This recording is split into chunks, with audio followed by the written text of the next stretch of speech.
medical release, compassionate grounds, humanitarian grounds. And so only now is that apparently happening. And, China stands to benefit from this in two ways. They can get home people who they consider to be valuable for whatever reason, and we can only speculate.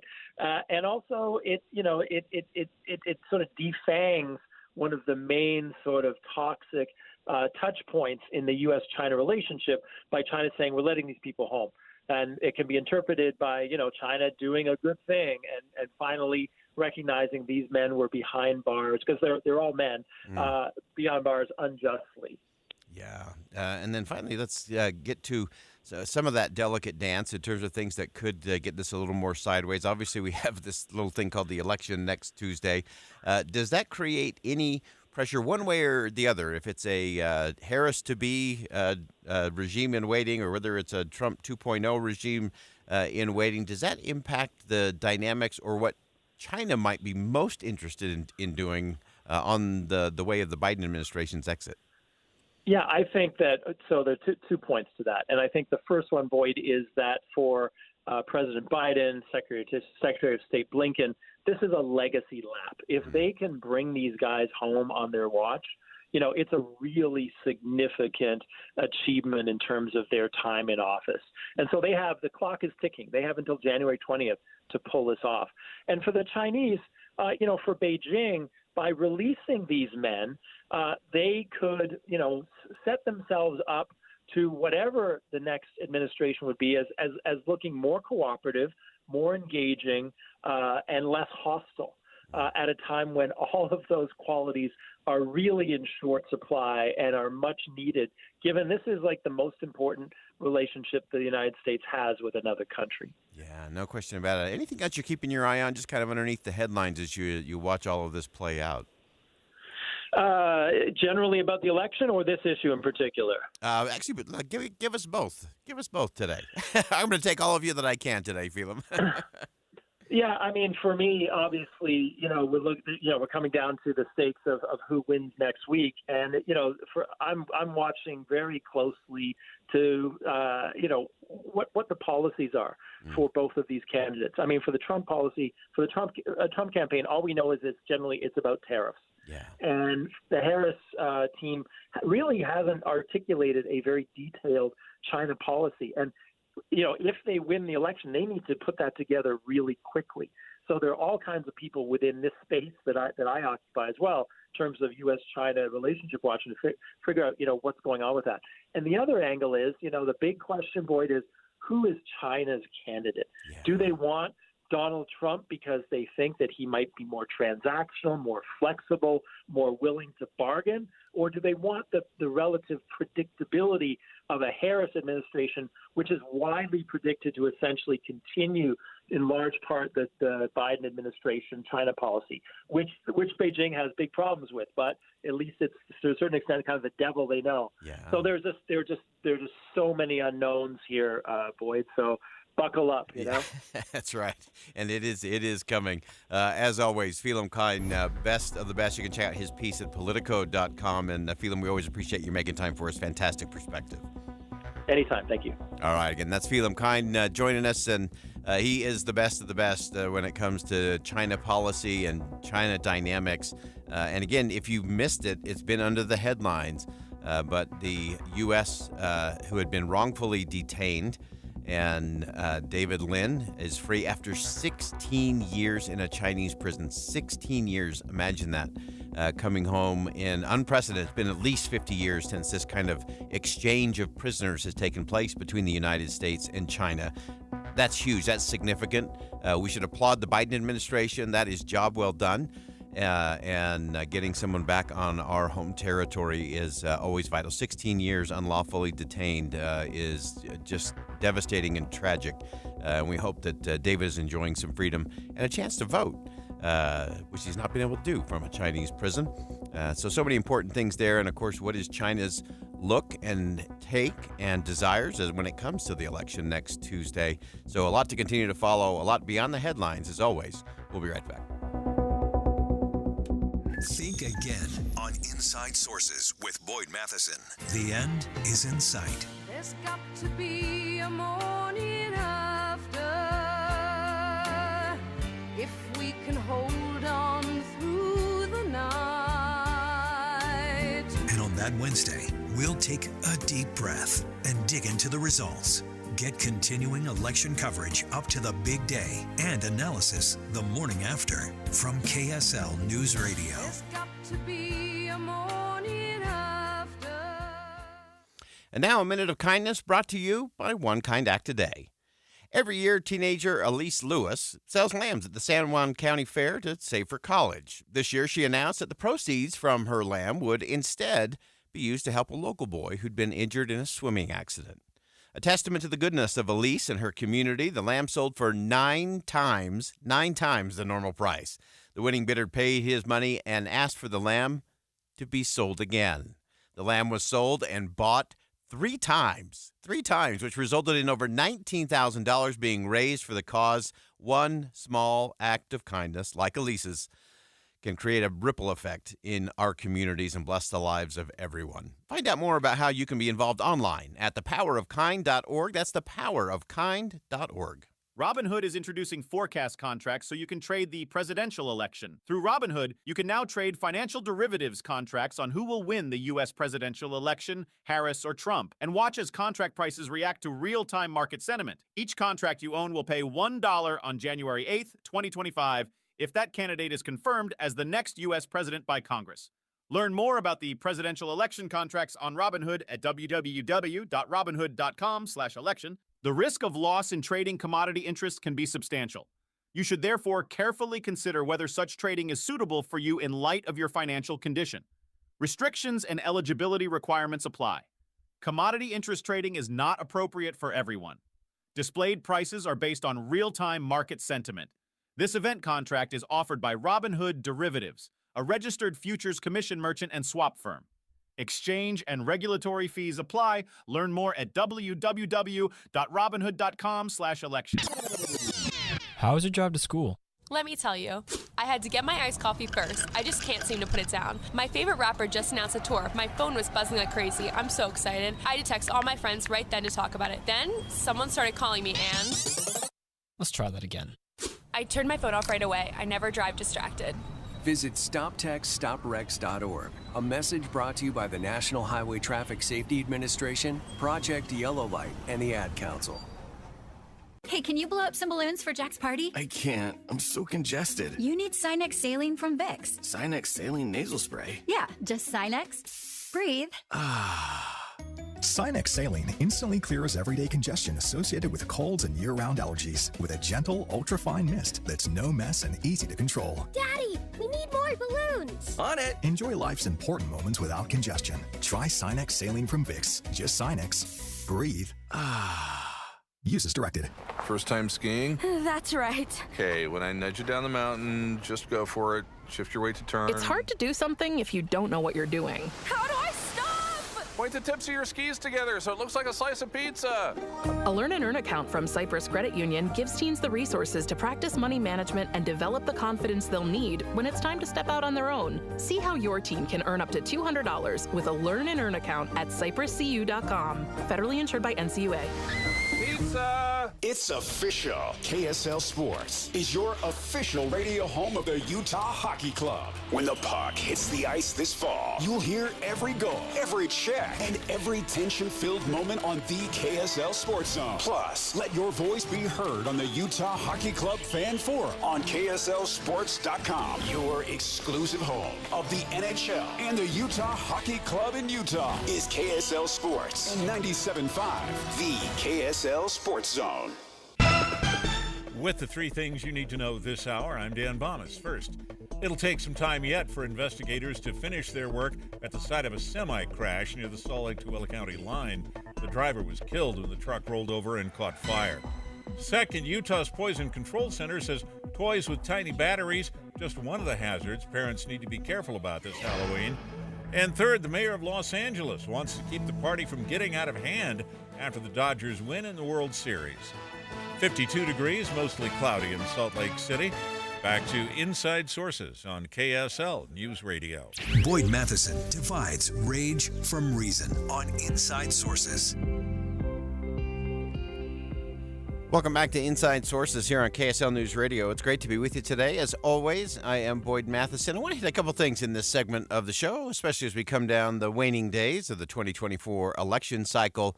Some interesting things to look at in terms of political parties and leader-centric organizations. We'll also talk a little bit about failure and who gets to wear that tag and why. So first, when it comes to organizations, as a consultant, I would always caution organizations to be very careful of becoming a leader-centric organization. I saw consulting firms do this. I saw advertising agencies do this, where they may have had a great dynamic founder or a great dynamic leader, and they kind of built everything around that particular person. And then sadly, as that person either became more popular and harder to replicate, business starts to wane because it becomes dependent on that one specific leader carrying the load, doing the heavy lifting, being at all the events, being in all the places, being the name, the face, the voice, and that's not a very sustainable model. I've seen other organizations come together, and they may have dynamic leaders, and they may have a really dynamic founder, but they chose to organize around a brand and around a set of principles, which is much easier to build strength around. And then you have something that is replicatable. And so the big difference there is we're seeing that when it comes to political parties. During the Obama administration, clearly a dynamic, once-in-a-generation type leader, and the Democrats rightly built around President Obama. The interesting thing, and I think where they came up short, was that it became such an Obama-centric universe that it prevented them from building the bench in terms of other talent and people to step in after the Obama administration had ended. They also allowed the Obama orbit to become so controlled by the Obama, including the infrastructure at the DNC, at the Democratic National Committee. Everything was Obama-centric, and because of that, they've been a little bit flailing, a little bit wandering post the Obama era. Again, not uncommon when you have a leader-centric organization. Leader-centric organizations rarely create enough space for the next generation of leaders to really emerge. And if you look what followed the Obama administration, they went back to Hillary Clinton, they went back to Joe Biden, and now they find themselves in a last-minute move with someone who's not really proven out yet on the national stage or as a dynamic front, top of the ticket kind of leader. It's an interesting dynamic for the Democrats. Similarly, the Republicans, for the last 3 presidential cycles, have had a leader-centric, all Donald Trump all the time organization. Because of that, it has created all kinds of fractures within the party. This year, they are not even having any kind of get-out-the-vote effort done internally by the Republican National Committee. It's all been outsourced to other agencies and other interest groups. And again, it leads to the question, what comes next? There's been a lot of speculation, including a great piece in The Atlantic by Peter Winter talking about, has this been a good thing for those in the Republican Party who fall under that banner of conservative? And many people make the argument, no, this has been a horrible thing for conservatism because everything has been about Trumpism. And again, that's not a replicatable model. There's just one. It's leader-centric. And so you can see how both the Democrats and the Republicans, in an effort to have a leader that they can push to the top of the ticket, may have sold out the ability to create an army of leaders who could really drive and make a difference all around the country. So it's interesting that both parties have ended up in very similar places on extremely different paths, but both have continued to buy into this leader-centric political party model. And in the end, it just doesn't work. The best models are when you're building an army of leaders who can lead from any point on the compass. That's how you actually get governing majorities that have staying power.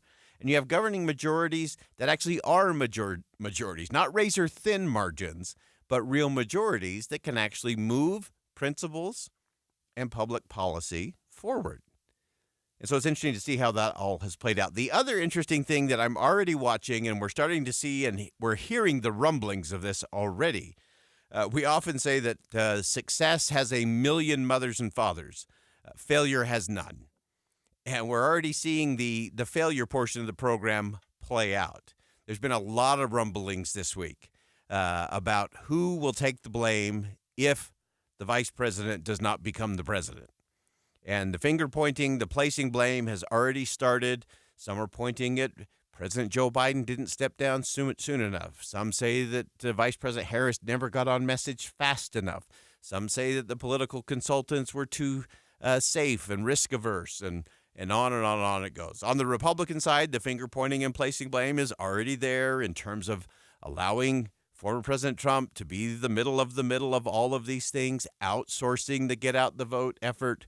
All of those things. So, again, success has a million mothers and fathers. Failure has none. And both sides still are hoping to win. Both sides are at least putting on a brave face, believing that they can win. And at the same time, especially the political consulting class, are already hedging up and kind of fortifying what their excuse mechanisms and who they will actually blame for the loss should they come up a little bit short on the first Tuesday of November. So always an interesting thing to see. And it's almost as if we have, just like you would have in a war, a preemptive strike. You sort of are having some preemptive finger pointing going on just in case. Used to be you'd have the winning strategy set in place, and then you'd have the just in case we lose model. Now we have the just in case we lose first, and then maybe a success path coming after that. And that is the state of politics as we know it today. And it's an interesting thing for the country. But I think the thing that we have to get back to, one, people just have to take responsibility. Two, we have to get to leaders that are not just about themselves, because great leaders are interested in creating more leaders. They're interested in creating an army of leaders. And to do that, you have to create space for those leaders to learn, to thrive, to step up, to take the mic, to take the spotlight. And you can't do that if you're functioning from a position of weakness, or if you have a scarcity mentality or a zero-sum mentality, or if you're worried and looking over your shoulder because everyone who's really smart around you is a threat. If they're a threat to your narrative, if they're a threat to your leadership or your control or your power, it is impossible to do what everyone is voting to do, and that is to find someone who will actually lead. All right, we'll step aside for some bottom of the hour news. More inside sources coming up next here on KSL News Radio. Stick around. We'll be right back.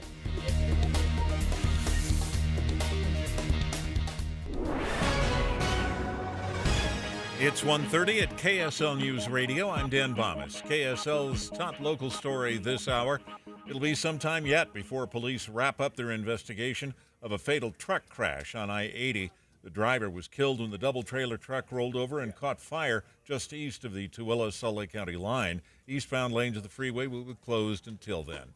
Weber County leaders celebrating a groundbreaking for about 300 new starter homes in Plain City. Weber County Commission Chair Jim Harvey says these will be sold for under $400,000, some as low as $330,000. This is what it's all about, is to have people be able to start and get into their own home and have that American dream and build well. The homes will be available to first-time home buyers, military members and veterans, teachers, and first responders. They'll be part of a larger development that will eventually total about 1,000 housing units. Our top national story this hour from ABC News. Economists were anticipating an increase in unemployment claims to close out October. Instead, ABC's Jim Ryan tells us that number fell another 12,000 this past week. In the first half of October, Hurricanes Helene and Milton disrupted economic activity from Florida through the Carolinas. Storm recovery is still going on, but the economy has largely shaken off the impact, driving weekly jobless filings down to 216,000. On Friday, the Labor Department will publish October's big picture employment report. That's ABC's Jim Ryan. Your money at this moment, the Dow Jones average down still on the day, 245 points. The NASDAQ has been way down, right now 445 points. Our KSL weather, we've got clouds around and it's still pretty chilly out. That's next. KSL News Time, 1:31. I am often reminded, Tim, of how much effect we can have on the people around us. It was about 3 years ago when one of our coworkers went on the soda weight loss program, and I saw that. Yeah. And I thought, if he can do that, then doggone it, I can do it. I can lose this extra 30 or 40. But if he can lose 100 pounds, I can lose 30 or 40 pounds and really improve my life. So I lost weight, and then I inspired Andy Farnsworth to lose the weight with soda weight loss. I look at all of them. You know, my daughter, who dropped 42 pounds. It's you, Boyd Matheson. We are sort of a case study, and if you combine all of that weight, we've probably replaced 2 humans on the staff here. Yeah, I bet. Just to think about it. This program not only gets that weight off, it keeps that weight off, and that's why so many people are so excited about soda weight loss. Find out more by going to sodaweightloss.com. It is spelled SOTA, and of course, it stands for State of the Jim Weber is here from Foothill Oriental Rugs. And Jim, it's always exciting to have you here because then we know it's the semi-annual sale. First of all, you are one of the very few direct importers. You hear that old cliche, we cut out the middleman, and what it enables me to do is I get better merchandise, more unique merchandise, even have a lot of things specifically made for me, and I can offer them at prices 25% below the industry average. So it's a win-win for me, and it's a win-win for my customers. What have you got on sale for us? Well, for instance, we've got a 9x12 India Agra, retail $46.54, 70% off, on sale for $13.96. We've got a 6x9 Tibetan Contemporary rug, retail $3,400, on sale for $1,020. If you've ever needed a rug, this is a great time to come in and look at rugs because our retail prices are better than the industry and average, and right now they're marked down up to 70% off. Don't miss out. The semi-annual sale is underway now at Foothill Oriental Rugs, 1460 South Foothill Drive, just south of Foothill Village. Be advised, this is your opportunity to save up to 40 to 80% on a hot tub or swim spa. This weekend only, Friday through Sunday, Utah State Fair Park. Be advised, this is your opportunity to save up to 40 to 80% on a hot tub or swim spa. This weekend only, Friday through Sunday, Utah State Fair Park. 18-month interest-free financing. Our factories have demanded we sell 1,000 hot tubs and swim spas this weekend. Utah State Fair Park. Huge factory incentives, factory rebates, this weekend only. Utah State Fair Park. We can remove your old hot tub. Free delivery of your new hot tub. Hot tub starting at $2,999. Utah State Fair Park. Free delivery of your new hot tub. Just relax and enjoy. Utah State Fair Park. Friday, 2 p.m. to 8 p.m. Saturday, 10 a.m. to 8 p.m. Sunday, 10 a.m. to 6 p.m. Free admission, free parking, free delivery. Utah State Fair Park. Call 833-SPA-SALE or visit hottubandSwimSpaSale.com. It's a priority for us at this station to bring you all sides of a story and to talk about the news fairly, completely. Get all the facts and be really aware. Utah's Morning News with us, Tim and Amanda. Weekday mornings 5 to 9 on KSL News Radio. Traffic and weather together, brought to you by Sinclair's DinoPay app. Save up to 20 cents per gallon. Here's Ricky Meese. Emergency traffic continues in Tooele County where we have a freeway closure eastbound I-80 due to the fatal accident near Saltair. Again, all traffic forced off I-80 onto the 21st South Freeway. If you continue eastbound on the 201, we've had an accident near 7200 West. It had been blocking a left lane and traffic bunched up in the area. Even on the westbound side of I-80 where we have that crash by Saltair, we do have traffic down to one lane with the left lane blocked. Ricky Meese in the KSL Traffic Center. Cloudy and cool today with just a chance of rain and a high of 55. More clouds going into the weekend with showers on Sunday. And right now, 54 degrees, mostly cloudy skies. I'm Dan Bomas from the KSL Common Spirit Health Studios. Listen online at kslnewsradio.com for Utah's news, traffic, and weather station. Inside Sources. Inside Sources. America's voice of reason. Boyd Matheson. On Utah's home for elevated conversation. Inside Sources on KSL News Radio. We often talk about how important it is to not let apathy or indifference overwhelm us. Just because we're exhausted or exasperated with the political process or the angry rhetoric that we're hearing, we still have to stay engaged. But what if there's another path to do this? What if there's a way to disengage that doesn't represent apathy or indifference, but is maybe a little more strategic and a little more intentional? This is a crucial conversation. Really pleased to have joining us on the program Olga Hassan, staff writer at The Atlantic, who has a great piece at theatlantic.com talking about these people who don't read political news, kind of an ostrich mentality. But again, not apathy. It might be strategic. Olga, welcome to the program. Hi, thanks so much for having me. All right, so let's dive into this. I love this approach. And so give us a little description of these people who are being a little more strategic in not reading political news. Yeah, well, I talked to several people, and their approaches kind of vary. But, for example, one of them has decided to ignore all political news. So if he listens to a podcast, he'll skip over a political episode. He throws campaign mailers in the trash, stuff like that. But this week, the week before the election, he plans to actually research all the candidates and make his decision about who he's going to vote for and decide that way. So he's compressing all of his election anxiety into 1 week. I like that, especially as these election cycles get longer and longer and almost perpetual. Doing it maybe over the course of a week or 10 days may not be a bad health strategy as well. Give us a sense of some of the other folks that you talk to as you research this piece and what they're doing and why that seems to be working for them. Yeah, I talked to another woman in Kansas City who actually has like a apolitical Facebook group that she runs where people can post, anything but politics. It's sort of like funny memes and jokes and things like that, just to sort of give people a break. And she has said that she's kind of gone down from reading or watching the news for, about 4 hours a day to about 1 hour a day. And that's just kind of intentional for her. She feels like it can be divisive. It can kind of make her,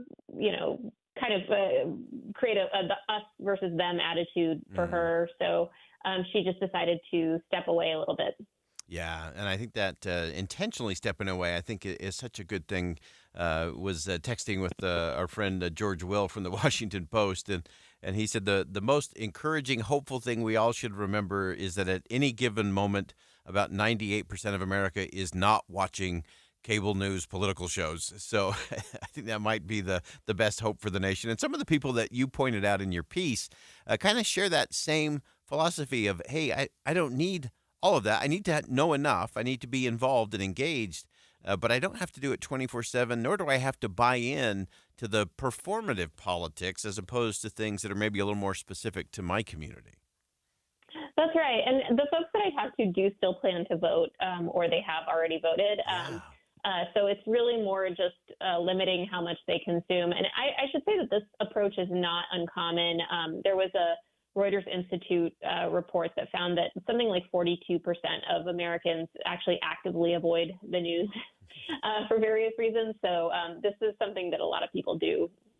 Yeah. Any other surprise moments or takeaways for you, kind of the therefore what moments as you went through this piece? It's really beautifully done and gives you some good things to think about and maybe just becoming a little more intentional.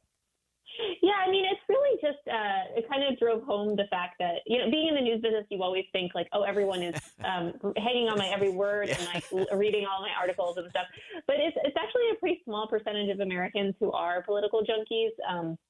One recent study found that just 15% of Americans watch at least 8 hours of partisan TV every month. So that's like Fox or MSNBC. So it's really not that many people who are getting even 8 hours of this stuff, which is, obviously not even an hour a day. So, kind of most normal people are not as, plugged in as we may hope or may fear. Yeah, absolutely. And while we hope everyone hangs on every word, it is reality. They're all living their life, and that is actually a hopeful thing. For me, it's a hopeful thing to say, you know what, most people are getting up in the morning and they're working their job and they're raising their family and they're helping their neighbors, and politics is downstream from all of that.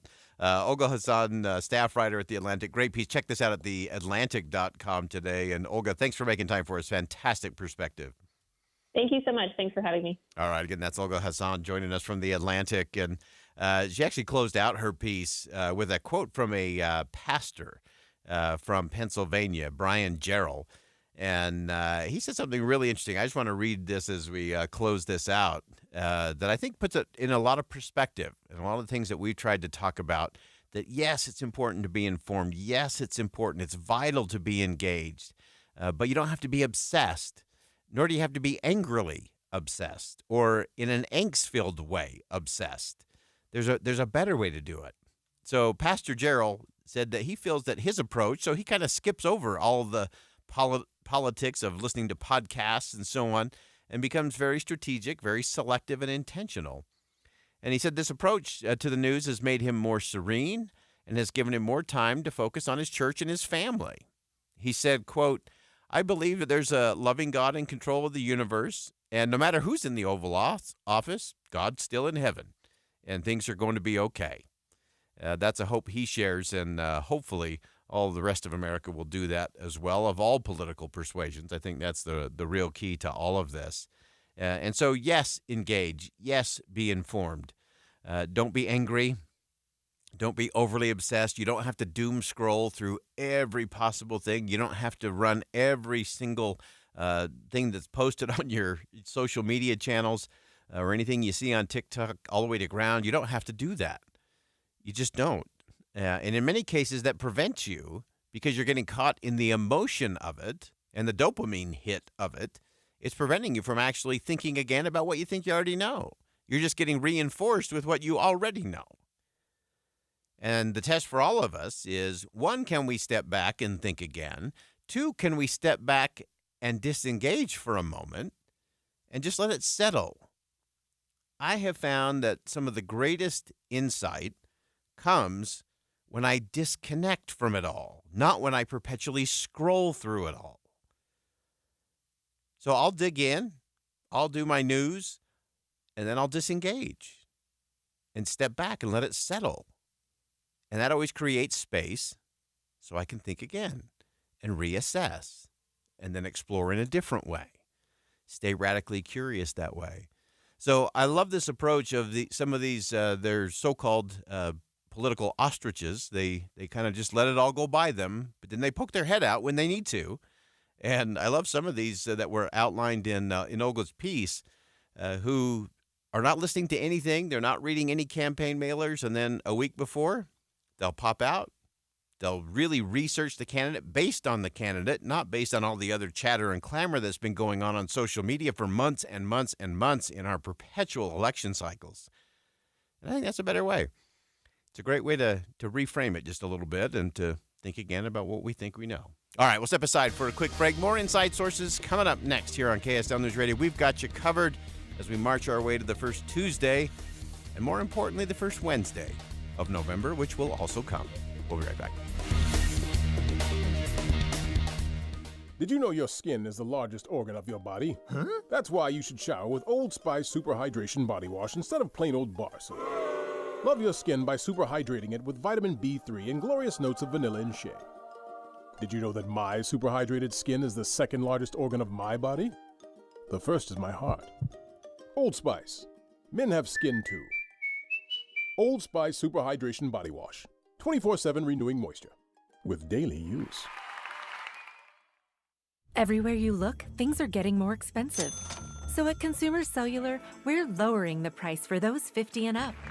Now you can get unlimited talk, text, and data for $30 a line when you buy 2. That's just $60 a month for 2 unlimited lines. So if you're 50 and up, make the switch and save. Come on, you've earned this.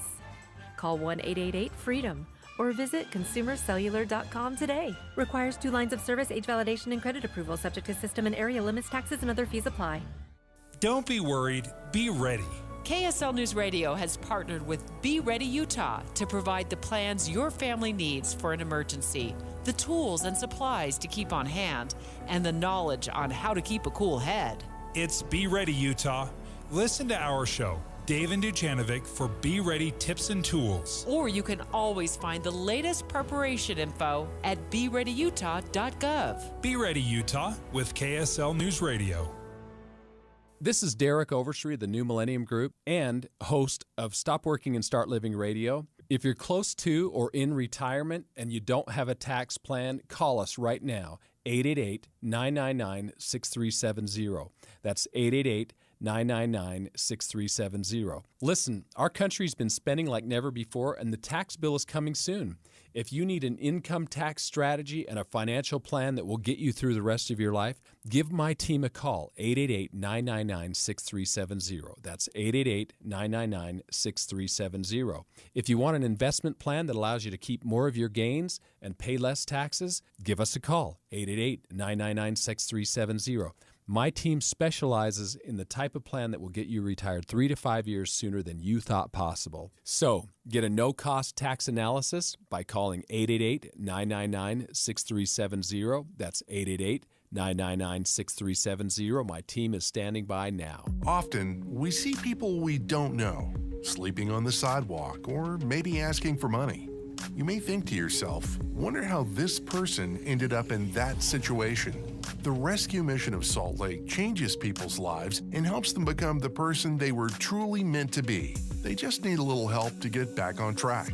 The rescue mission relies 100% on public support and receives no government funding. Those small donations can add up to transform someone's life. In as little as 12 months, a person can move from homelessness to stability, gain an education and life skills mentoring, to employment, housing, and self-sufficiency. Additionally, the rescue mission provides daily meals and offers an emergency shelter every night, plus hygiene, clothing, and a warming center, all to help those on the street get off the street and change their life. Visit Rescue Mission of Salt Lake now. That's rescuesaltlake.org, because a little donation goes a long way. Did you know your skin is the largest organ of your body? Huh? That's why you should shower with Old Spice Super Hydration Body Wash instead of plain old bar soap.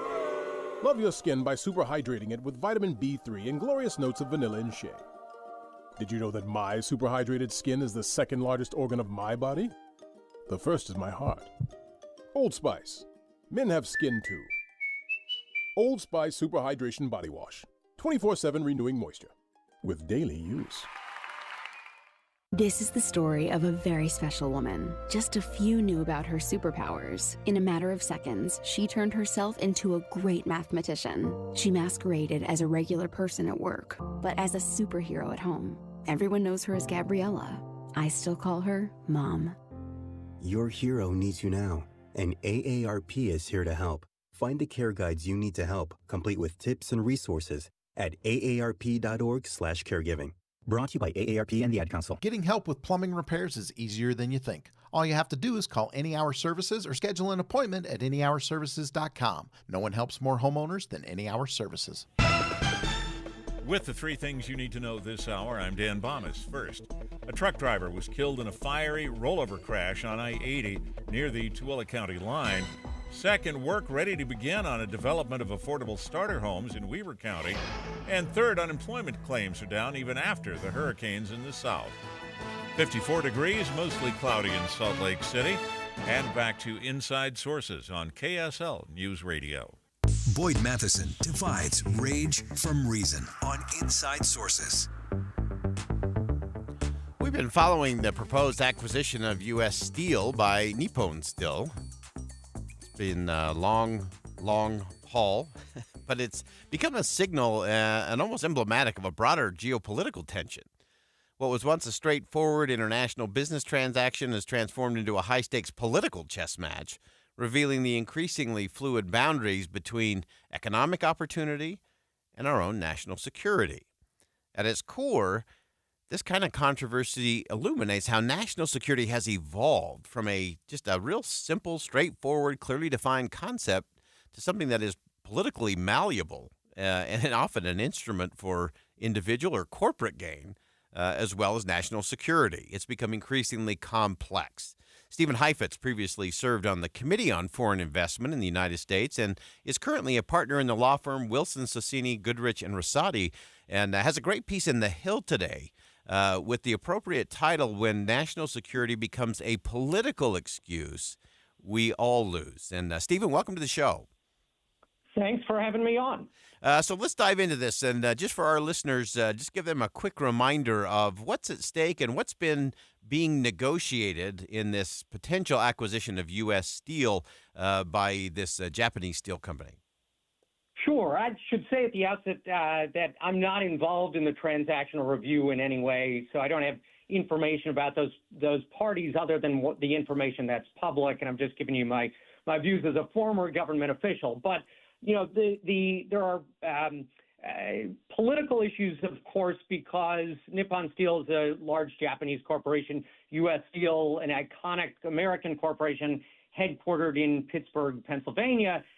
The deal has been under review for quite some time by the Committee on Foreign Investment in the United States, which has a mandate to review for national security investments in or acquisitions of U.S. companies. The decisions by the committee are essentially non-reviewable, so national security ends up meaning whatever the committee says it means.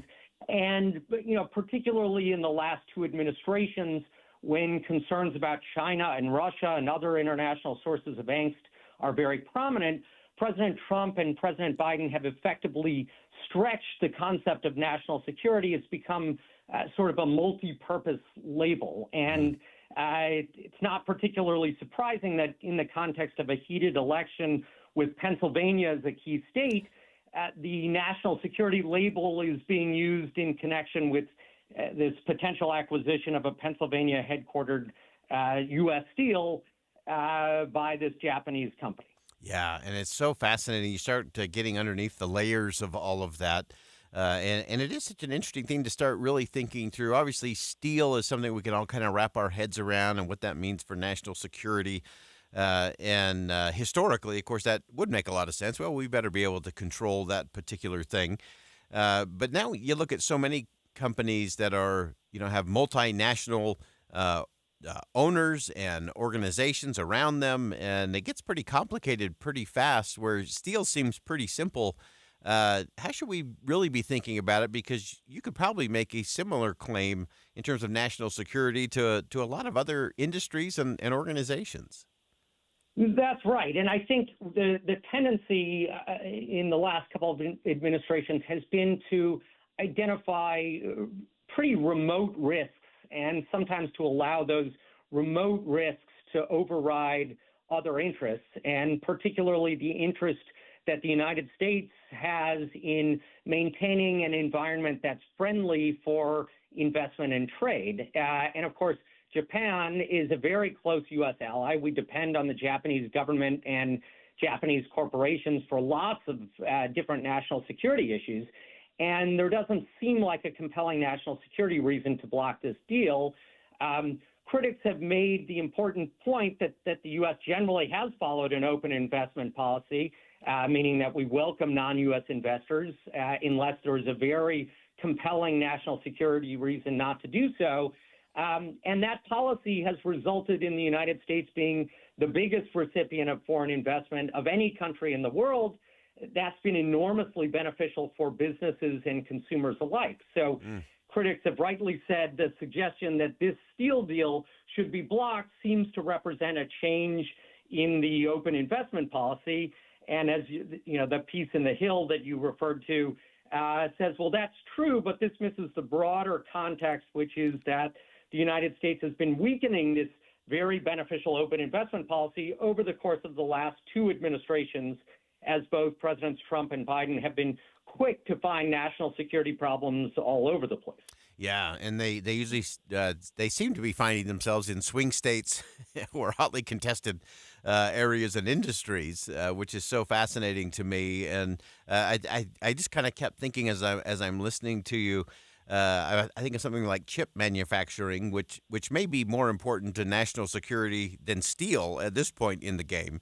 and yet we don't look at that in quite the same way. And as you alluded to, and as you so powerfully put in your piece in The Hill, that we do need to look at these things. In how we look at these things actually matters, and it shouldn't just be an obscure committee making a definition maybe based on political angles as opposed to what actually is in the national security interest.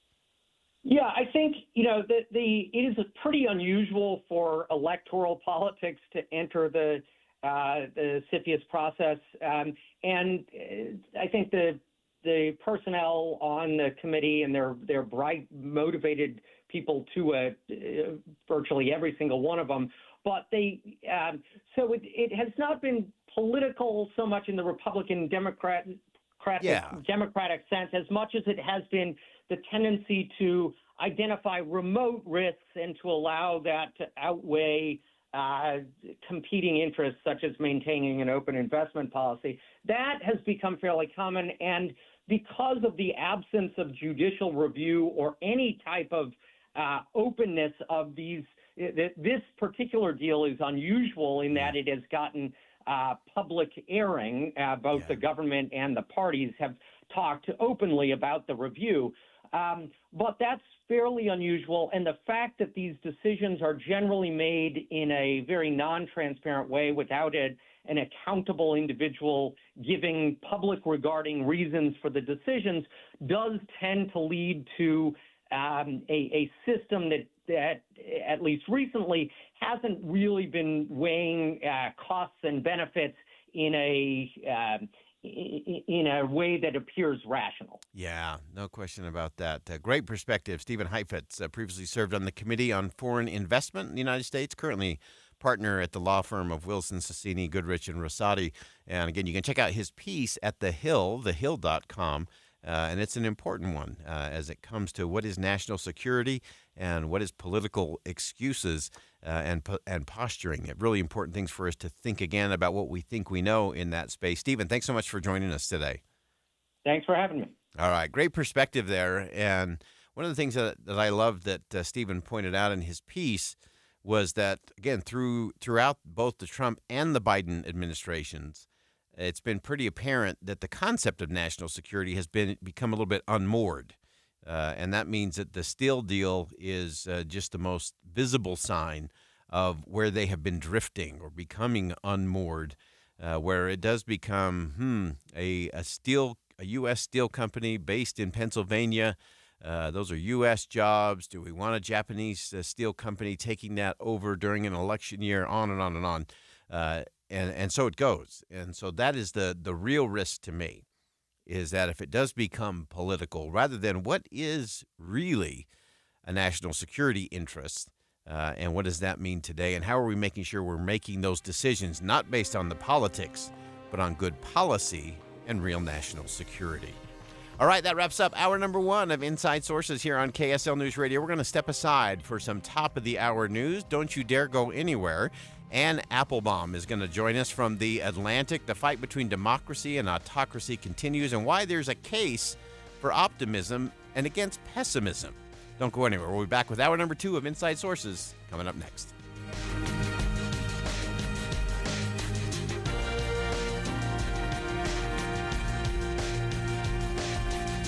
KSL FM Midvale. KSL Salt Lake City. From the KSL Common Spirit Health Studios, this is KSL News Radio. Utah's news, traffic, and weather station. It's 2 o'clock at KSL News Radio. I'm Dan Bomas. KSL's top story this hour. It's taken several hours to reopen those eastbound lanes of Interstate 80 near the Salt Lake Tooele County line. A fiery truck crash this morning shut them down. The Utah Highway Patrol says the semi hauling sand crashed into the barricade and rolled over, then caught fire. The driver was killed. The Davis County Sheriff's Office says they don't care how their missing canine is returned. They just want him back. David Dujanovic spoke to Stephanie Dismore from the sheriff, who says the canine cache has a black collar. Where we fell short, why was he not equipped with GPS tracking? Why did he not have any identification? And why was he not microchipped? So that is all part of our internal investigation. Dinsmore says Cash is a brown, short-haired German pointer, Anybody can turn him into an animal shelter or call the Davis County Sheriff's Office directly to claim that reward if they can find the dog. Our top national story this hour from ABC News. Los Angeles was going nuts last night after Dodgers won the World Series. There's a parade planned for Friday, a celebration in Dodger Stadium. Alex Stone reports the mayor of L.A. wants to keep the party from getting out of hand. L.A. Mayor Karen Bass is asking companies to let their employees work from home on Friday to help alleviate traffic. We will work to keep Angelenos safe, as always, alleviate traffic, and ensure that we welcome the Dodgers back home in style and safety. Alex Stone, ABC News, Los Angeles. And our KSL weather, it looks like it's going to be kind of chilly and a little bit windy, and that's coming up next. KSL News Time, 2:01. I finally decided a few months ago that enough was enough with the high electrical bills in the summer and the high heating bills in the winter, and it was time to replace our builder-grade windows of our 20-year-old home with the latest and greatest windows from Advanced Window Products. Ever since Jake and Nate showed me a demonstration of what a difference the right kind of window can have on my home's energy use, I couldn't get it off my mind. So my wife and I decided it was time, and man, am I glad we did. From the moment Ken showed up to give us a free in-home estimate, we've had such an outstanding experience through the entire process. Within an hour, we had financing set up, and then about 8 weeks later, the crew showed up and did what we thought was going to be a 2-day installation in a single day. Now our home is more comfortable. Our electrical bills have started to drop. We qualified for Energy Tax credits to help pay for the windows. And we even took advantage of their expertise and replaced our sliding glass deck door with one that has a pet door built in. Look, I know you don't make a decision like this on a whim. You do your research. So do that. But make sure you call Advanced Window Products at 801-850-9100, and you can get a special deal of $3,000 off 10 windows or more if you mention Andy when you make the appointment. 801-850-9100 or go to advancedwindows.com. As Cybersecurity Awareness Month winds down, LifeLock reminds you to update your software regularly. These updates fix security flaws that could be exploited by identity thieves. But don't stop there. LifeLock offers comprehensive identity theft protection that goes the extra mile. LifeLock not only alerts you to suspicious use of your info, but also takes action to resolve identity theft issues, guaranteed, or your money back. Start your 30-day free trial at LifeLock.com. Use promo code NEWS. Terms apply. An official message from Medicare. Medicare plans change from one year to the next. And this year, it's important for you to review your current coverage and compare all your options during Medicare open enrollment. Compare health plans, drug coverage, and costs. See if you can save some money, and don't forget to make sure your drugs are covered. Open enrollment ends December 7th. Visit Medicare.gov or call 1-800-MEDICARE. Paid for by the U.S. Department of Health and Human Services. COVID-19, brought to you by CDC and the Ad Council. Managing today's uncertainty can be overwhelming. We crave security, and it's uncomfortable when we sense a lack of control over our lives. Develop a routine for a more balanced lifestyle with healthy habits and fun. Focus on what you can control, even if it's little things, like a before-bedtime ritual. Find more self-care and coping tips at coping-19.org. Here's a way to get breaking news updates anywhere you go. At the store or in a work meeting, you can get breaking news on your phone. You can quickly read it, swipe, or click for more. It's super discreet, super fast. That's the app for KSL News Radio. Emergency traffic brought to you by Sinclair's Dino Pay app. Save up to 20 cents per gallon. Here's Ricky Meese. Eastbound I-80 still closed due to a fatal accident near the Saltaire area. All traffic will be detoured onto the 21st South Freeway to continue eastbound travel into the Salt Lake County area. We do have big backups back to Lake Point on the main flow of I-80, and then delays on northbound SR-36 trying to join eastbound I-80 traffic. Also on the westbound side, traffic at the crash is down to one lane of travel. We also have an accident reported. This is New Bingham Highway. This is a crash eastbound, blocking a right lane of traffic by Bacchus Highway, Highway 111. Open new worlds for the blind and disabled. Volunteer to read and edit books at Utah State Library Program for the Blind and Disabled. Visit blindlibrary.utah.gov. Ricky Meese in the KSL Traffic Center. Cloudy and cool today with just a chance of rain, a high of 55. More clouds going into the weekend with showers on Sunday. Right now, 54 degrees, partly cloudy. I'm Dan Bomas from the KSL Common Spirit Health Studios.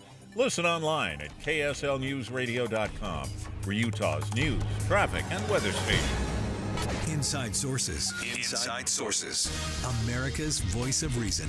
Boyd Matheson on Utah's home for elevated conversation. Inside Sources on KSL News Radio. Well, history often repeats itself. It usually rhymes, but we know one thing it always does, and that is it echoes through time. And we've seen those demonstrated in the parallels between Soviet-era tactics and modern Russian aggression actions in Ukraine and other places. And it serves as a stark reminder that the past is not merely a collection of dusty archives, but a living blueprint for those who don't wish to repeat or who do wish to repeat the positive elements of it. And so it's time to think again about what we think we know when it comes to history, when it comes to autocracy, and the case against pessimism. Let's begin. Think you know the news of the day? Think again with Boyd Matheson on KSL News Radio. It is always a good day here on Inside Sources when we have the privilege to talk to Anne Applebaum, staff writer at The Atlantic, truly one of the great thinkers and great writers in our country today. And Anne, welcome back to the show. Oh, thanks so much for having me. You have about 10 articles that I want to talk to you about, but we'll try to. I'm going to try to control myself today. It shows a little bit of restraint, but I do want to start kind of with this case against pessimism that you talk about, and you compare and contrast many of the things that you've learned from your unique perch as it relates to the Soviet Union. Give us a quick rundown there. So to be clear, article was based on a speech I gave in Germany, and it was directed at Germans, but I think it's useful for Americans too. It was a reminder that for me, watching what Russia has done over the last decade, starting with the invasion of Crimea, continuing with the invasion of the rest of Ukraine, has a kind of deja vu flavor. So I wrote several books about the Soviet Union. I know Soviet tactics. When I saw the invasion of Crimea, I almost took my breath away.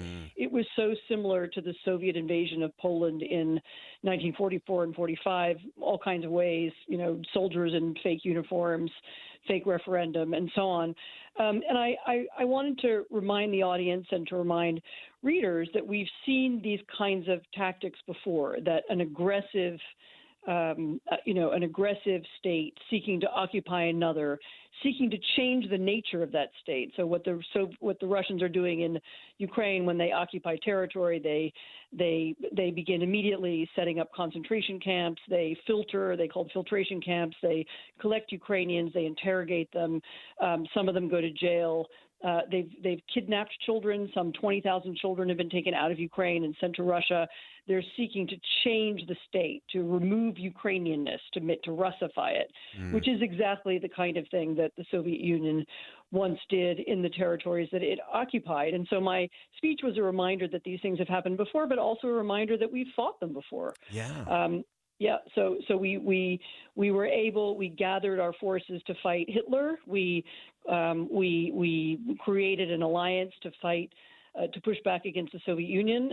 We did it before. We can do it again. Yeah, I thought one of the stirring things in your piece, again referencing this speech you delivered, talking about the fact that this is not a call to Germany to become pacifists, but you actually have to lean into this and have a different kind of conversation. I love the whole Mussolini quote in terms of everything within the state, nothing outside the state, nothing against the state. And those are the very things that we all have to stand up against when it comes to authoritarian rule. Well, so it's particularly important, in Germany, think yourself into their shoes. I mean, they've had this culture for the last several decades of, we're never again, we can't repeat the war. The war was a tragedy.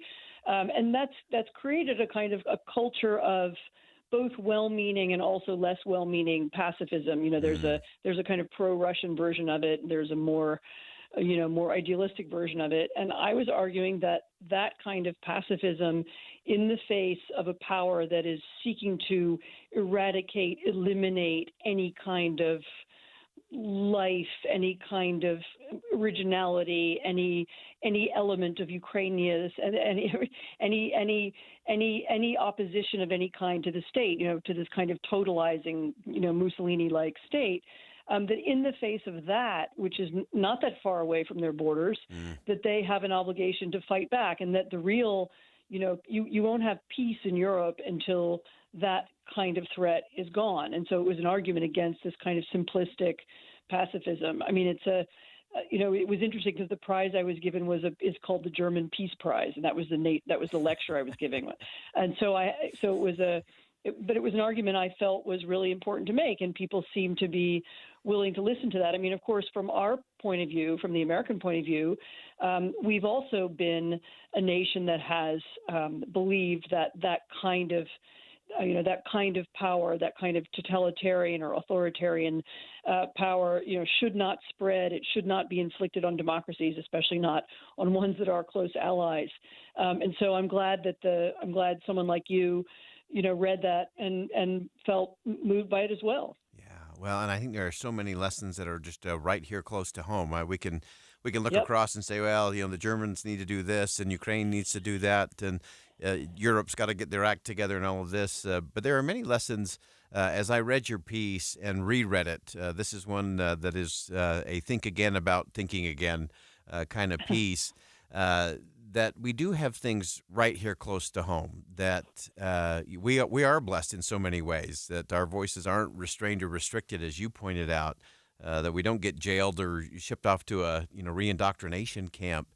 But those are all things that can quickly go, and I love the way you framed that, again, both in the historic context, but help us understand and connect those dots for us from the historic context in terms of what should we here in a very comfortable space within the United States be thinking about or maybe thinking again about?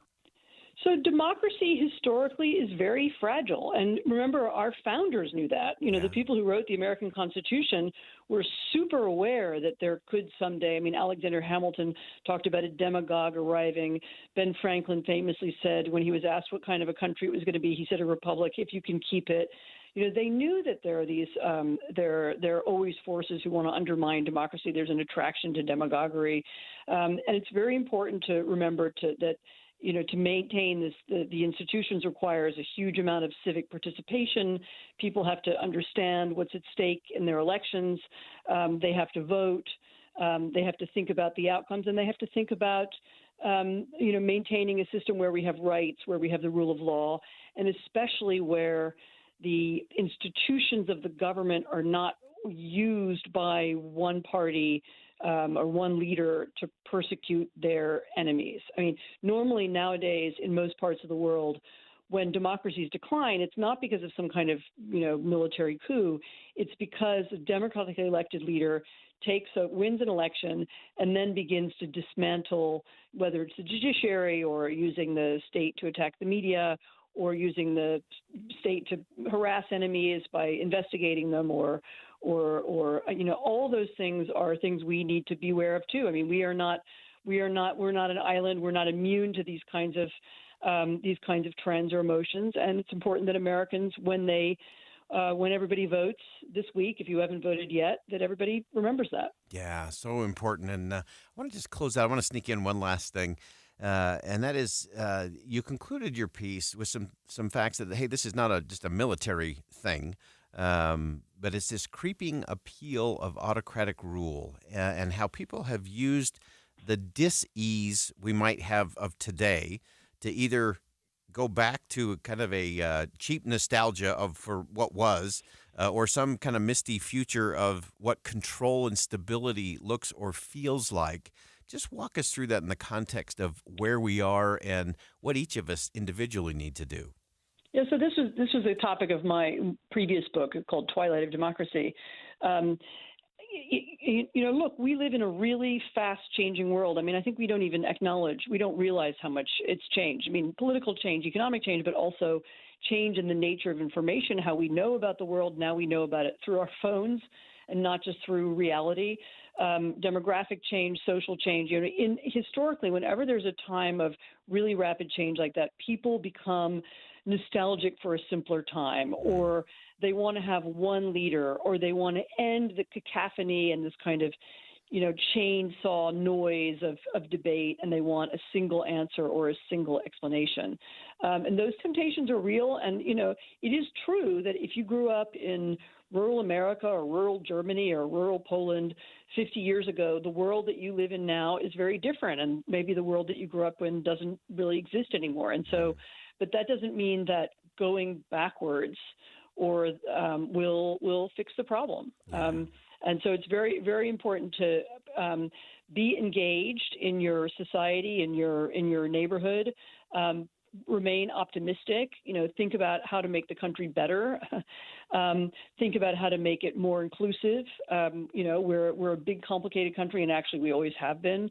We have to have rules that allow us to live with each other. We have to be able to listen to each other, and keeping that in mind, especially over what I think might be a difficult week, useful to remember. Yeah, fantastic insight as always. Ann Applebaum from The Atlantic. You can check out all of her pieces at The Atlantic. In fact, just if you go on there, just click and it'll give you a heads up and alert every time Ann publishes something new, and it will make you rethink about everything. And we really appreciate you making time for us today. Fantastic perspective, historical and present, as always. Thanks so much for joining us. Thank you. All right, again, that's Ann Applebaum joining us from The Atlantic. And this piece really got me thinking on so many fronts in terms of how easy it is to sell out to some kind of promise of certainty, of stability, based on some single ruler, autocratic ruler, or as we talked about to start the show, a leader-centric organization. And it rarely leads to a good place. In fact, I don't know that it has ever led to a great space. And so we have to recognize what the price is, what the cost is, and more importantly, what our jobs are to make sure we don't buy into something that's going to take us to a place none of us really want to go. We'll be right back.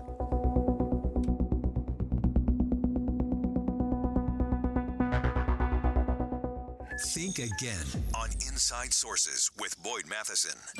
Healthcare with human kindness is here. It's at Common Spirit Health. Hospitals, clinics, and caregivers all connected to advance healthcare in Colorado, Kansas, and Utah. Together, we have a common purpose, partnering with you in health and healing using powerful medicine, powerful technology, and the greatest power of all, human kindness. You'll know it when you see it, because human kindness is in every care site and in every caregiver. Common Spirit Health. Hello, human kindness. We're about to enter the most wonderful time of the year, and this is the perfect time to join SOTA Weight Loss. That's SOTA. It stands for state-of-the-art weight loss because it is.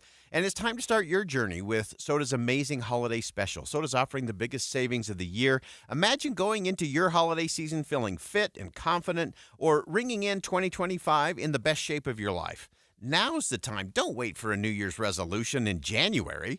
Get the new you now. The time for me started 3 years ago when I lost 37 pounds in 90 days. Here I am 3 years later, still right on target, feeling great. You don't have time to risk your health with a shot or a pill or a quick fix. SOTA Weight Loss combines the science with your own nutritionist, burns the belly fat, lose the inches, feeds your muscles. When it comes to your SOTA Weight Loss journey, there's no time to lose, only time to win. So stress less, start winning, do it today. Check it out at sotaweightloss.com. That's state-of-the-art weight loss, SOTA weightloss.com. Strange events. At night, when I'm on my bed, they come to me.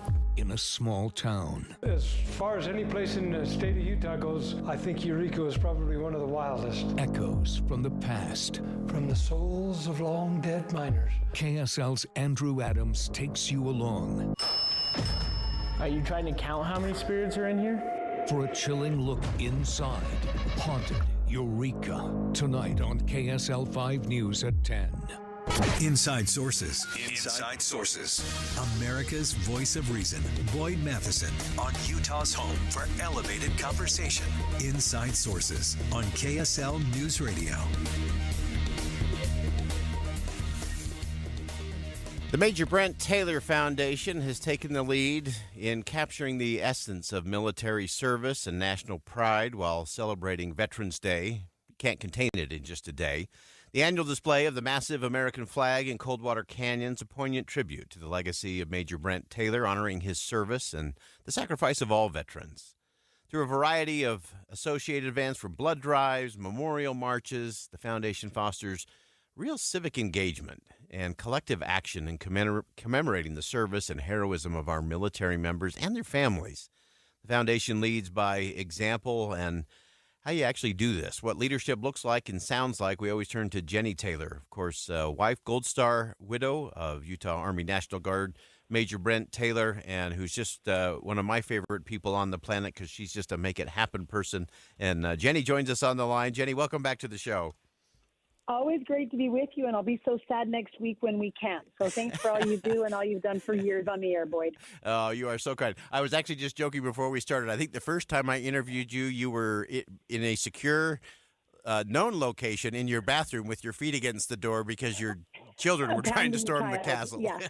We've at least come a long way, and all the kids are in school during the day. So it's a little safer now. It's just me and the dog. So as long as the mailman doesn't show up, we're set. All right. That's a good thing. Well, we know I can't believe we're almost to the 1st of November.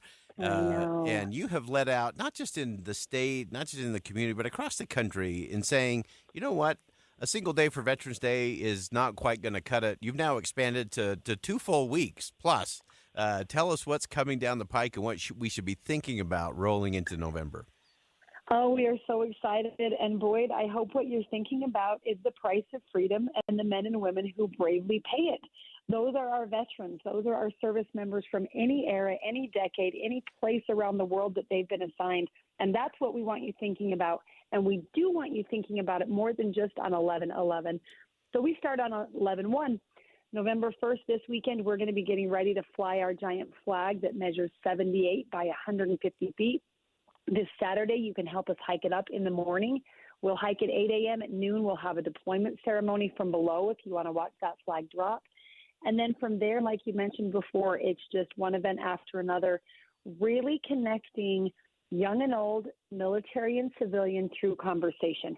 And this is exactly what you've excelled at so well for so many years on the air and outside of the radio, getting people to talk, getting people to have those conversations. I would call them crucial conversations.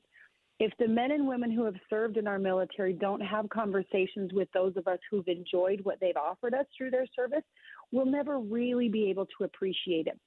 So we try to honor them, celebrate them, and join with them. We want to be side by side with them. We want to hear those stories. We want to ask those questions.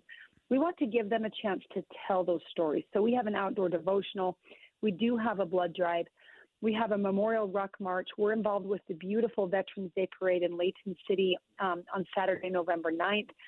And then as this flag flies that literally is larger than life, hundreds, if not thousands of people come to either look or hike along that trail.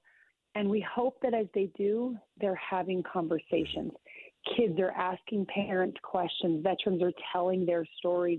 Civilians like you and me have a lot to learn and come to appreciate by just listening to those experiences. Yeah, no question about it. And that's one of my favorite parts of all of this. I mean, looking up Coldwater Canyon is breathtaking. But then to be able to be in that setting, and whether it's hiking up or whether it's just sitting there at the base and looking up, and then to have a conversation with a veteran is a game changer for me. I think that it's a game changer. It's a good way to put it. Yeah, it's really transformational because, as you pointed out, we don't have nearly enough of those, and we're not nearly as interconnected as we used to be to our military women and men. Give us some other thoughts in terms of how we should go about those conversations and where we could actually lean into those conversations. Okay, I love that you use the word lean in because honestly, it's a two-way street. I have experienced, I'm sure you've seen the same, you see a man or woman in uniform at the grocery store or the airport, you say, thank you for your service. You have kind of an awkward handshake and everybody parts and goes their way.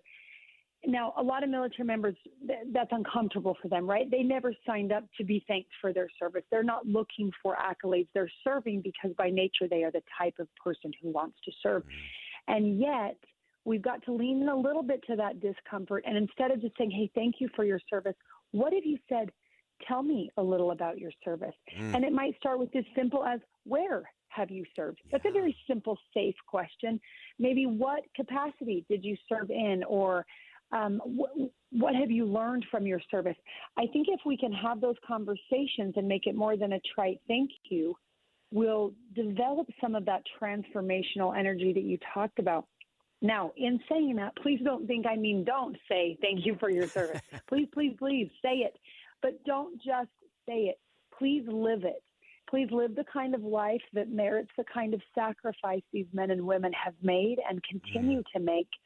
I love when you said, we're not as interconnected between military and civilian populations. And in a way, we could argue that's a very good thing.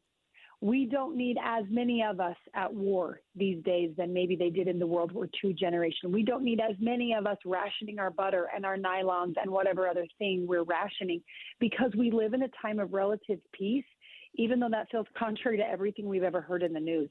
Less than 1% wears the uniform today.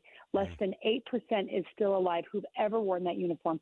Man, that means there's a whole heck of a lot of us that should be able to show our support, lean into that service they provided, beg for information. So if you're listening and you're not military, please be brave enough to start a conversation. And if you're listening and you are military, would you please do my kids and their entire generation a favor of being willing to talk about your service? I know it's uncomfortable. I know you didn't join for the accolades. Tell me about boot camp. Tell me where you lived. Tell me a funny time you and the guys did something completely crazy because you were bored out of your mind. Or tell me the difficult times you faced in a war zone. Yeah. Let me see so I can know, so I can appreciate. That's right. And that's how we actually link arms together. I think it's so important for us to, again, say thank you, absolutely, but please do not stop there. Ask a question.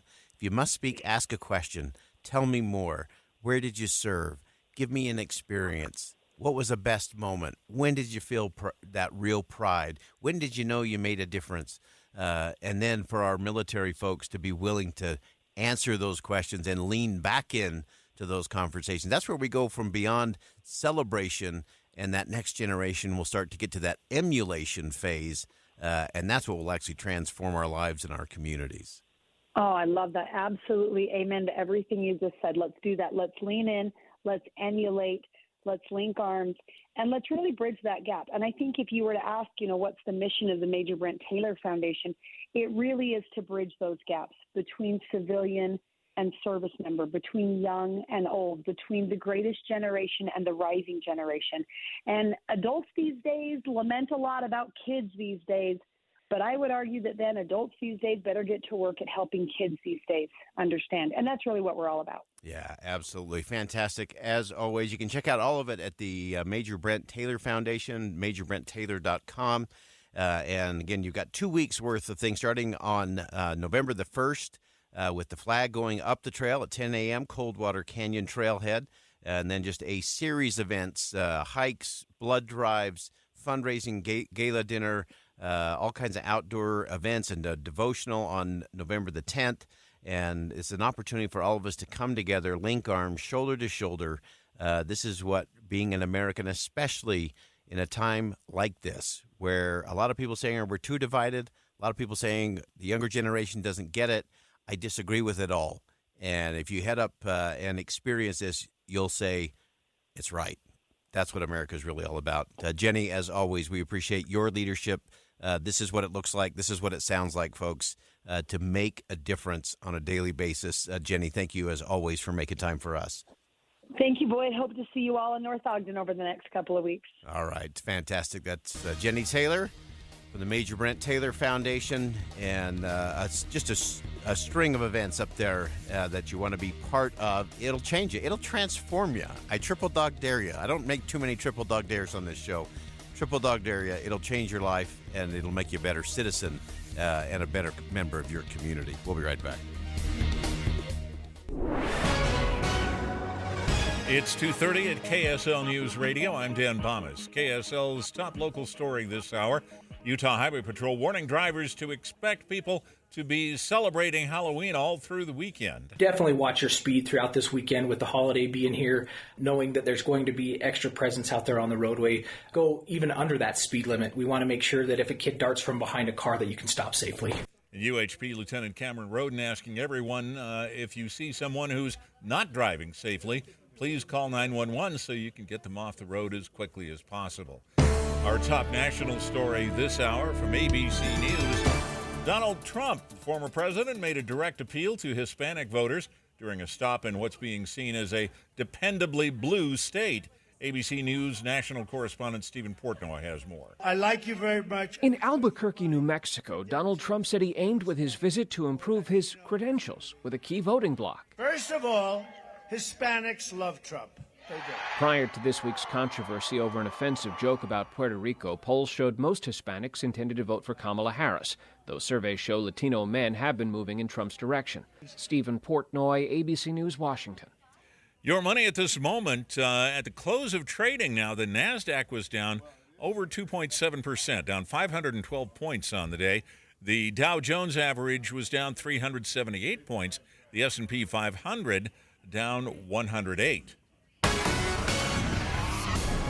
And our KSL weather, not going to warm up a lot, and we still have some clouds through the week. That's next. KSL News Time, 2:31. Do you have chirping smoke detectors? What's up, everybody? I'm Mike Wilson with Any Hour Services, and if you've ever experienced chirping smoke detectors, you already know how annoying it can be. A great first step to try and stop the chirping is to change the batteries. If the chirping continues, it's possible that your smoke detector has gone bad. As a matter of fact, a lot of people don't even realize that manufacturers recommend replacing the smoke detector altogether after 10 years. If you remove the smoke detector from the wall, on the back you should find a date of when it was made. Do a little math and you'll know how old it is. Now, Any Hour Services knows being a homeowner means you've got a list a mile long of things to do around the house, and check my electrical system probably isn't one of them. That's why we've put together this radio special for any homeowners listening. One of our licensed electricians will perform a comprehensive inspection of your electrical system that includes testing those smoke detectors and give you a full written report for only $29. But you have to mention this ad when you call. Call Any Hour Services to schedule at 801-443-7300. 801-443-7300. Any Hour Services. Be advised, this is your opportunity to save up to 40 to 80% on a hot tub or swim spa. This weekend only, Friday through Sunday, Utah State Fair Park. Be advised, this is your opportunity to save up to 40 to 80% on a hot tub or swim spa. This weekend only, Friday through Sunday, Utah State Fair Park. 18-month interest-free financing. Our factories have demanded we sell 1,000 hot tubs and swim spas this weekend. Utah State Fair Park. Huge factory incentives, factory rebates, this weekend only. Utah State Fair Park. We can remove your old hot tub. Free delivery of your new hot tub. Hot tub starting at $2,999. Utah State Fair Park. Free delivery of your new hot tub. Just relax and enjoy. Utah State Fair Park. Friday, 2 p.m. to 8 p.m. Saturday, 10 a.m. to 8 p.m. Sunday, 10 a.m. to 6 p.m. Free admission, free parking, free delivery. Utah State Fair Park. Call 833-SPA-SALE or visit hottubandSwimSpaSale.com. Trail mix, beef jerky, mixing all the soda flavors at the gas station soda machine.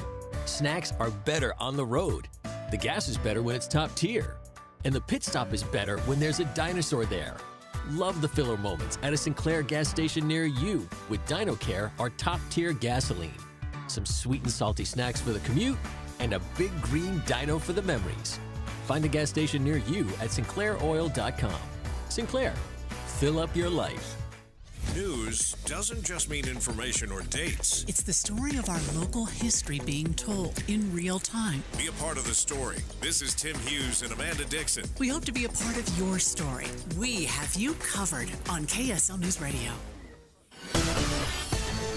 Emergency traffic still brought to you by Sinclair's Dino Pay app. Save up to 20 cents per gallon. Here's Ricky Meese. We are starting to see the light at the end of the tunnel. All westbound lanes are now open.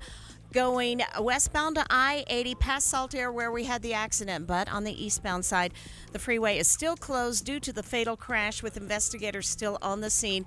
All traffic will be diverted off to SR 201 with delays back to Lake Point. And we also have delays northbound I-15 going from Sandy up to Midvale. Looks like we have at least a vehicle over to the right shoulder, maybe an accident just before 7200 South. Attention commercial property managers and business owners. This winter, don't let snow turn your parking lot into a haunted house. Let GoPave Utah clear the scares away. GoPaveUtah.com. Ricky Meese in the KSL Traffic Center. Cloudy and cool today with just a chance of rain, a high of 55. More clouds going into the weekend with showers on Sunday. Right now, 53 degrees and partly cloudy skies. I'm Dan Bomis from the KSL Common Spirit Health Studios. Listen online at kslnewsradio.com. We're Utah's news, traffic, and weather station. Inside Sources. Inside Sources. America's voice of reason. Boyd Matheson on Utah's home for elevated conversation. Inside Sources on KSL News Radio. A large number of Americans are feeling pretty nervous and pretty anxious about this election cycle. It's understandable. We're in the middle of some pretty significant shifts in American politics. And sadly, the messaging around anger and fear, angst and frustration is framing all the elections as existential events. It's either the end of the world as we know it or some other calamity is certain to follow. So rather than minimize and dismiss the feelings of anxiety, those are real. How do we listen to ourselves so that we can actually rise above it? And this is a really important piece and a crucial conversation. Shayla Loves, a staff writer at The Atlantic, has a brilliant piece on election anxiety and that it is telling us something and what we can actually do about that something to change the dynamic. And Shayla, welcome to the show. Thanks so much for having me. All right, so let's start with kind of the baseline in terms of the fact that we are feeling a little bit anxious as we come down the last 7 days of the election.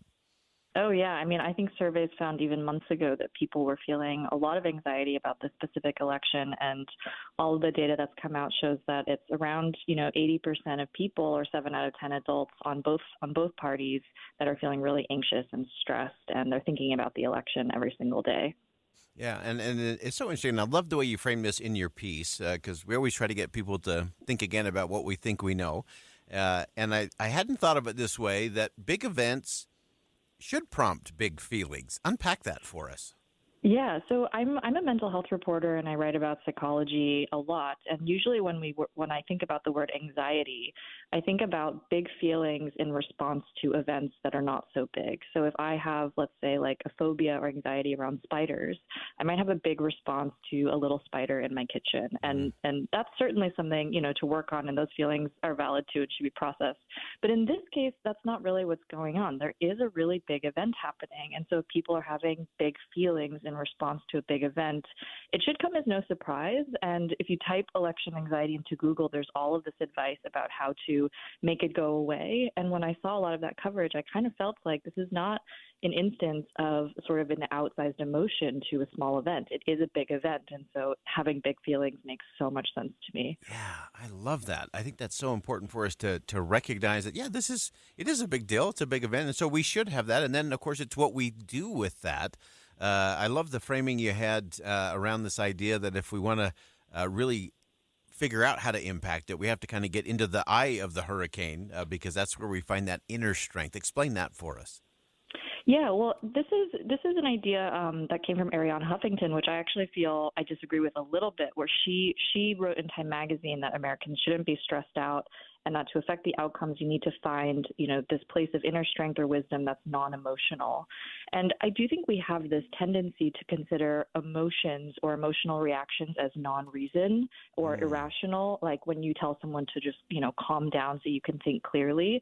But actually, emotions can tell you something. There's a philosopher called Martha Nussbaum who argued really well that emotions reveal your values, and she thought of them as value judgments. So when you have an emotion about something, it's revealing what you care about and what matters most to you. And that is sort of how, if you think about the things that you feel about in your day-to-day life, the emotions that you feel if you're watching a TV show, what you feel emotions about are the things that matter to you the most. So emotions have this real powerful wisdom to them as well. And so we shouldn't just cast them aside as the opposite of reason, or thinking that in order to make an impact, we have to be emotionless to do so. Yeah. Oh, I love that. I love that whole concept because sometimes you'll be in a conversation with someone and they'll say, oh, I don't know why I let this bother me.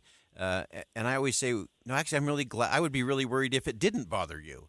Absolutely. And I think that's kind of what you're getting at here is that it does. I love the term reveal because it does reveal what we value. We've been talking in terms of every vote is just an expression of what we value and what we prioritize. So kind of walk us through that in terms of how do we connect those dots to feel those big feelings, have it reveal what matters, and then to do something with it.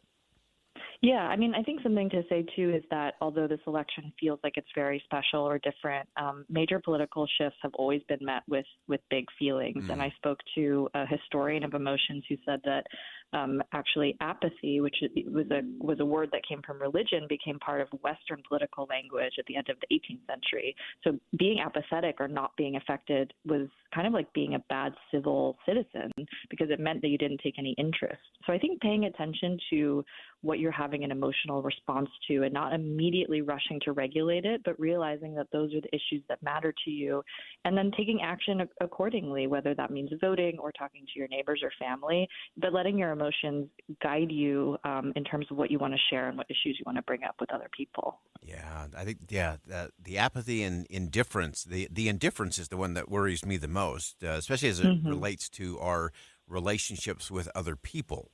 If we don't have those big, strong emotions about, a loved one or a neighbor or a good friend who's maybe sharing something we disagree with or that's hurtful, if we're indifferent, that's a whole nother space which isn't good for society or good for the republic either. I totally agree. And of course, emotions can do lots of different things. So if someone's emotions are powerful enough to motivate them to support political violence or to not speak to anyone who has a disagreeing opinion in them, this is an emotion that's not really acting functionally. And so there are political philosophers who think about how emotions work in the political context. And they think about an emotion is fitting if it is functional, if it allows you to better the world around you and not sort of like silo off and make it worse. Give us one last thought in terms of things that you hope we would think again about or maybe even do different as we come down this last little bit, as we feel some of those anxious thoughts, as we sense some of the bigness of the things that are coming. What else should we be thinking about, or what else should we be doing a little different this week? Yeah, I mean, I think we live in a culture with a really strong tendency to regulate big emotions. And in some ways, these are really valuable skills to have because we shouldn't just go around kind of like reacting to everything so quickly. But when big things are happening, it's kind of a privilege we have to emotionally respond to them. And I include an example in the piece from this dystopian novel, Do Androids Dream of Electric Sheep, which is the novel by Philip K. Dick that Blade Runner is based on. And in this dystopian world, people don't know what to feel, and they have to program using this machine called a mood organ, what their feelings are, and they try to match up their feelings to what's going on around them. And, even if it feels bad to be anxious about the election, we don't live in that dystopian world. We have reactions that are fitting to our surroundings. And so to just feel it and lean into it is totally okay. Great perspective there from Shayla Love. It's a great piece and some great things to think about because, again, a lot of people are feeling those big feelings, and that's okay. And as Shayla said, the emotion, as long as it's fitting and if it stays functional, that's the important test there. If it causes you to want to hide under the covers or crawl under the bed or disengage from the process or lean away from crucial conversations, then that's not fitting and that's not functional and that's not helpful and not good for the republic when it comes to voting, when it comes to civic engagement. And so, yes, feel the feelings. As we talked about earlier in the program, there is a way to be very intentional about it. We talked about some of the people who are really going about it in a different way when it comes to how they consume political news and when they choose to engage and when they choose to disengage. And remembering that when we say disengage, that doesn't mean you're becoming indifferent or apathetic. It just means you're being more strategic. And one of the things you'll find, if you are more intentional and more strategic, you'll actually have more energy to engage in ways that are helpful and productive, and that will cause you to want to do that again. The problem is when we go about it wildly or haphazardly, or we allow the emotion of it to overwhelm us, then we get exhausted. And then we disengage, and we become indifferent or apathetic, or we completely avoid it simply because we can no longer deal with it because it's no longer fitting or functional. So that's a key balance point for us. And I know it's tricky, but think about it, especially over the closing days of this 2024 election cycle. Think about it in the context of how can I be a little more intentional in terms of how I engage and what I engage with. If you're just doom scrolling, if you're just clicking on every argument on your social media feed, if you're just going back and forth with pithy arguments or trying to one-up somebody or put down somebody else. That's not healthy, and that's not helpful. It's not fitting, it's not functional, and you will be exhausted in the end. And you may be one of those who want to just totally disengage from the process. We need everyone to engage. Ben Franklin was right. It is a republic if we can keep it. And so figure out what works for you. You don't have to be politically obsessed. You don't have to watch cable news 24/7. You don't have to scroll on every social media thing about every obscure and angry rant from any politician anywhere in the world. You don't have to. At least I've never read anywhere that you have to, so don't. So be strategic. Be intentional. What's fitting? What's functional? What helps you to lean in?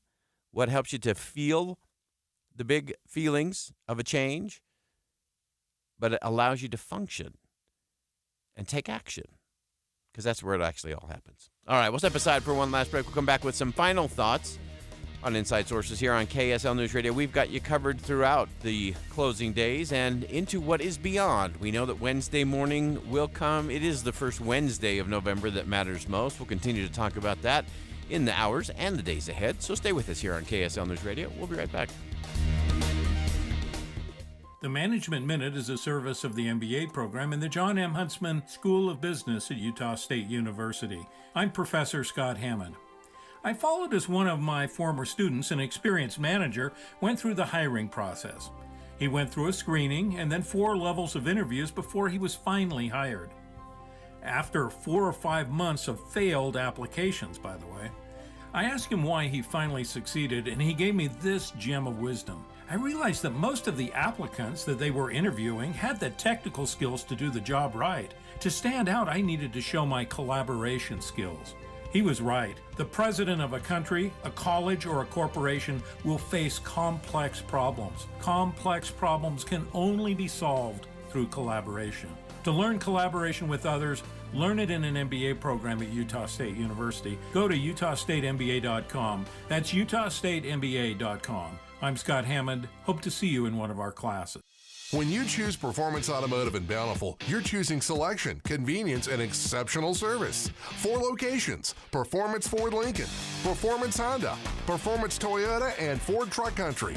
All dedicated to delivering you the best auto experience anywhere. Looking for your first car? Maybe you want rugged power or the stylish ride of your dreams. New or used. See it all at PerformanceBountiful.com. PerformanceBountiful.com. Lemmy Harrington here, and now is the time to buy that suit you've been holding off on. Mr. Mack has the right suit at the right price for any occasion. Whether for work, church, school, wedding, or a mission, Mr. Mack has the suit to fit your needs. Suits available in slim fit, modern fit, and classic fit in a variety of colors and patterns. And Mr. Mack offers in-house tailoring at all 9 locations. Locally owned, family operated. Come in and see us at Mr. Mack today.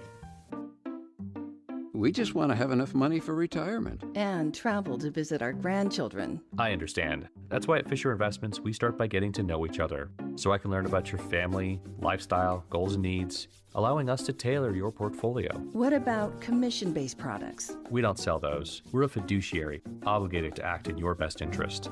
So how do your management fees work? We have a simple management fee based on the value of your portfolio, so we do better when you do better. We appreciate that kind of transparency. We also check in with you regularly to keep you up to date on the markets and your portfolio. Well, what other services do you offer? As a client, you have access to resources on investing, financial planning, estate planning, Social Security, Medicare, and more. Wow, sounds like Fisher Investments has everything we need. At Fisher Investments, we're clearly different. Learn more at fisherinvestments.com. Investing in securities involves the risk of loss. At Macy's, our famous Kong Cone is here to add a sweet chill to your autumn adventures. Whether you're crunching through leaves or cozying up with family, this towering cone of creamy goodness is the perfect fall companion. Stop by Macy's today and grab a famous Kong Cone, because fall is cool, and your treat should be too. Macy's. Happy shopping!